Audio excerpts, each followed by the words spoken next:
నమస్తే, welcome to NSTV news. ముందుగా ముఖ్యాంశాలు. కరీంనగర్లో కవితక్క 72 గంటల దీక్ష పోస్టర్ ఆవిష్కరణ జరిగింది.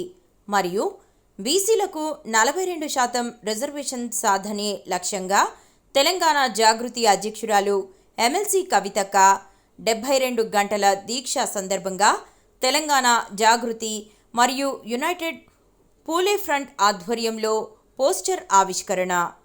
బీసీ సంఘాల నాయకులు హాజరు కావాలని పిలుపునిచ్చారు.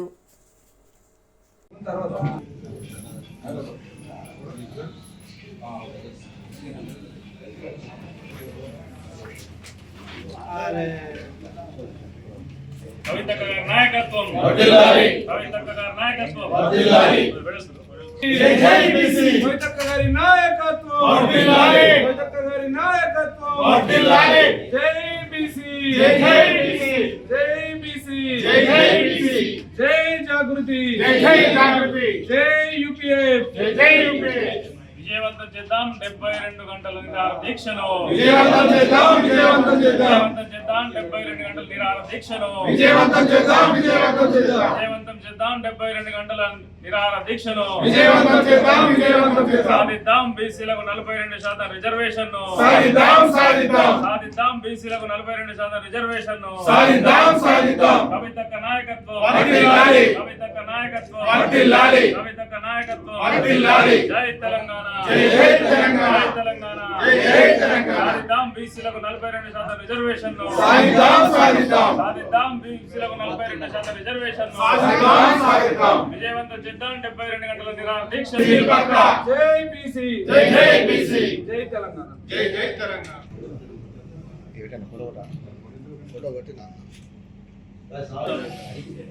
రిజర్వేషన్ సాధనకై కవితక్క నాయకత్వంలో 72 గంటల దీక్ష పోస్టర్ యొక్క ఆవిష్కరణ కార్యక్రమానికి చేసినటువంటి మీడియా మిత్రులకు, తెలంగాణ జాగృతి ప్రతినిధులకు, అదేవిధంగా యూపీఎఫ్ బాధ్యులకు, వివిధ కుల సంఘాల నాయకులకు, మీడియా మిత్రులకు, ప్రింట్ అండ్ ఎలక్ట్రానిక్ మీడియా మిత్రులందరూ కూడా నమస్కారం. అన్నా దయచేసి అన్నా, గత 20 నెలలుగా తెలంగాణ రాష్ట్రంలో 42% రిజర్వేషన్ అమలు కోసం కవితక్క నాయకత్వంలో తెలంగాణలో ఒక ఉద్యమం కొనసాగుతున్నటువంటి మాట మనందరికీ కూడా తెలుసు. ఈరోజు కామారెడ్డి వేదికగా అప్పటి పిసిసి అధ్యక్షుడు రేవంత్ రెడ్డి గారు మరి కర్ణాటక ముఖ్యమంత్రి అయినటువంటి సిద్ధరామయ్యను పట్టుకొచ్చి ఇక తెలంగాణలో మేము అధికారంలోకి వస్తే ఇక బీసీలకు ఈ విధమైనటువంటి కార్యక్రమాలు చేస్తామని చెప్పి ఒక బీసీ డిక్లరేషన్ను వారు ఇవ్వడం జరిగింది. అందులో ముఖ్యంగా కులగణన, 42% రిజర్వేషన్, ప్రతి సంవత్సరం బీసీలకు 20,000 కోట్ల బడ్జెట్, దాంతోపాటు అనేకమైనటువంటి కార్యక్రమాలు వారు చేస్తామని చెప్పి 100 రోజుల్లోనే మేము అధికారంలోకి వస్తే ఈ కార్యక్రమాలు చేస్తామని చెప్పి వారు ప్రకటించడం జరిగింది. ఈరోజు వారు అధికారంలోకి వచ్చి కులగణన అంశాన్ని ఏదో తూతూ పంద్రంగా ముగించి, అదేవిధంగా 42% రిజర్వేషన్కి వచ్చేవారు కూడా ఈ 42% రిజర్వేషన్ అమలు కాకుండా దీన్ని పక్కదారి పట్టించే విధంగా వారి యొక్క ప్రభుత్వం, రేవంత్ రెడ్డి గారి ప్రభుత్వ కార్యాచరణ ఉన్నదని చెప్పి మొదటి నుండి కూడా మరి కవితక్క నాయకత్వంలో తెలంగాణ జాగృతి యూపీఎఫ్ ఆధ్వర్యంలో మరి కవితక్క గారు ఈ ప్రభుత్వాన్ని అవసరం వచ్చినప్పుడల్లా నిలదీస్తూ, ఈ ప్రభుత్వం పైన ఒత్తిడి పెంచుతూ, బీసీలకు న్యాయంగా చట్టబద్ధంగా రావాల్సినటువంటి హక్కుల సాధన కోసం నిరంతరం కూడా పనిచేస్తున్నటువంటి సందర్భం మనం గత 20 నెలలుగా మనం చూస్తూ ఉన్నాం.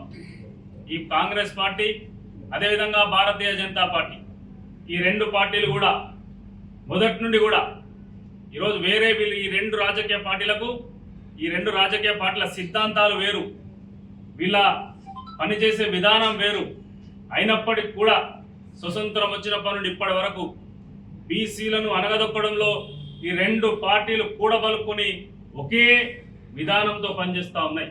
మనందరూ కూడా తెలుసు, బీజేపీ సిద్ధాంతం వేరు, కాంగ్రెస్ సిద్ధాంతం వేరు. కానీ బీసీలను మోసం చేయడంలో, బీసీలను అన్యాయానికి గురి చేయడంలో, బీసీలను అనగదొక్కడంలో, బీసీలకు రావాల్సినటువంటి న్యాయమైన డిమాండ్లు కల్పించడంలో ఈ రెండు పార్టీలు కూడా ఒకటై పనిచేస్తూ ఉన్నాయి. దానికి అనేక ఉదాహరణలు మనకు కనిపిస్తూ ఉన్నాయి. ఈరోజు బీసీ సమస్య ఇప్పుడు కాదు, స్వాతంత్రం వచ్చినప్పటి నుండి ఉన్నది. రాజ్యాంగంలో కూడా ఎక్కడ కూడా బీసీ అనే పదం లేకుండా ఈరోజు మనం ఉన్నాం. మరి ఆ రోజు నుంచి ఈ రోజు కూడా బడుగు బలహీన వర్గాలందరూ కూడా ఇటు ఉద్యోగ పరంగా, ఇటు విద్యాపరంగా, రాజకీయ పరంగా అన్యాయానికి గురవుతున్నటువంటి సందర్భం అనేక సందర్భంలో భారతదేశ వ్యాప్తంగా కూడా బీసీలందరూ కూడా లేవనెత్తుతున్నటువంటి సందర్భం మనం చూసినాం. ఆ రోజు ఉన్నటువంటి ప్రభుత్వం కాలేకర్ కమిషన్ ఇస్తే ఆ కమిషన్ ఇచ్చినటువంటి నివేదికనే బహిర్గతం చేయనటువంటి కాంగ్రెస్ పార్టీ చరిత్ర. మరి దాని తర్వాత వచ్చినటువంటి మొరార్జీ దేశాయ్ ప్రభుత్వం మండల్ కమిషన్ ఇస్తే మండల్ కమిషన్ బీసీలు దేశంలో తీవ్రమైన అన్యాయానికి గురవుతున్నారు, బీసీలు రాజకీయంగా ఎదగలేకపోతున్నారు, విద్యాపరంగా ఉద్యోగాల పరంగా బీసీలంతా కూడా అన్యాయానికి గురవుతున్నారు. బీసీలకు ఈ 40 సూచనలు మా మండల్ కమిషన్ చేస్తూ ఉంది. ఈ మండల్ కమిషన్లో చేసినటువంటి సూచనలు కనుక బీసీలకు ఇస్తే తప్పకుండా బీసీలు దేశంలో గౌరవంగా బతికేటువంటి ఆస్కారం ఉంటుంది. ఎందుకంటే 50% పైగా జనాభా బీసీలో ఉన్నది.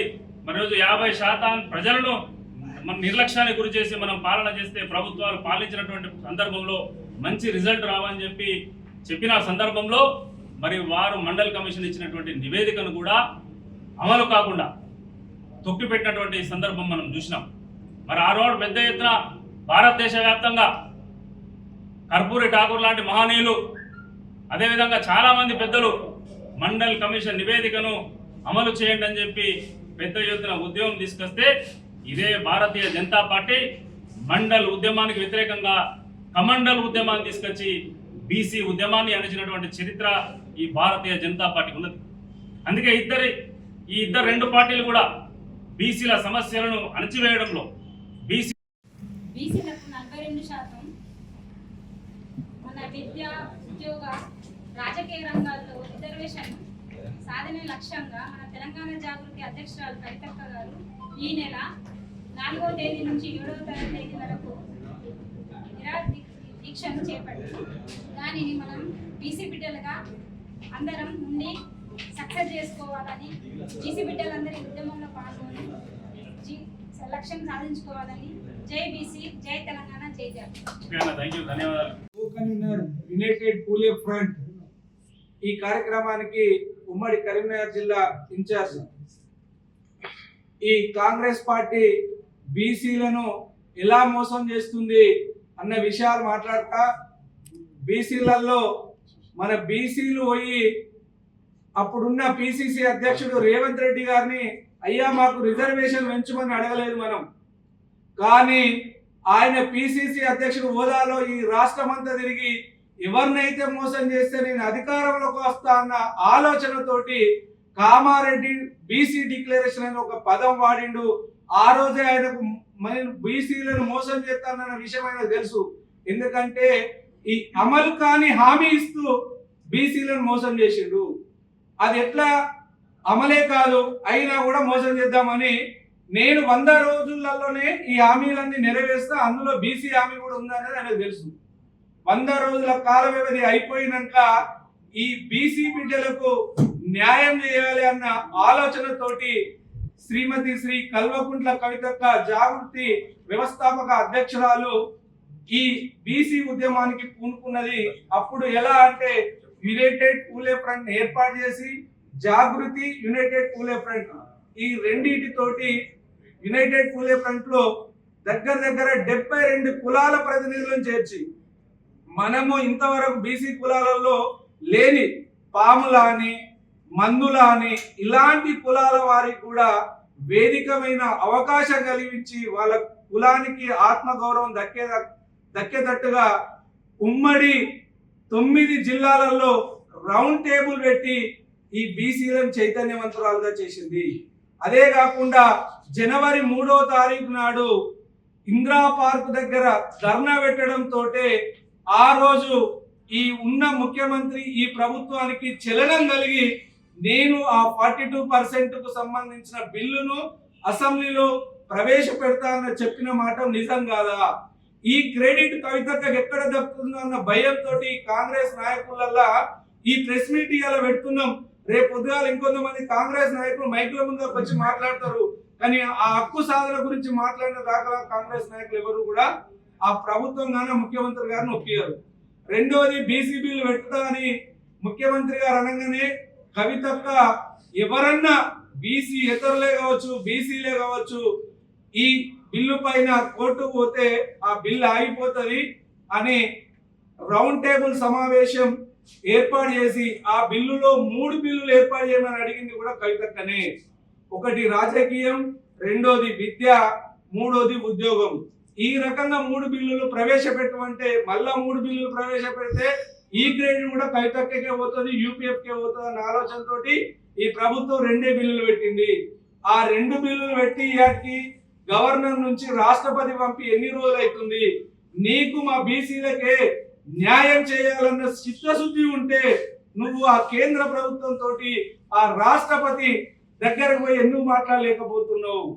ఇంకొక విషయం, అడావుడిగా ఆ కేంద్రం నుంచి బిల్లు వాపసు వస్తలేదు, అది పాస్ అయిందో తెలియదు, ఫెయిల్ అయిందో తెలియదు, ఆ బిల్లు రిటర్న్ వస్తలేదని మనం ఒత్తిడి చేయడం వల్ల మళ్ళీ ఏం చేసిండు, నేను ఆర్డినెన్స్ ఇస్తున్నా, ఎందుకు కోర్టు ఈ సెప్టెంబర్ 30 లోపల ఎలక్షన్లు పెట్టమని చెప్పింది కదా, నేను కేబినెట్ తీర్మానం చేసి ఆర్డినెన్స్ రాష్ట్రపతి పంపుతున్నా అని చెప్పిండు.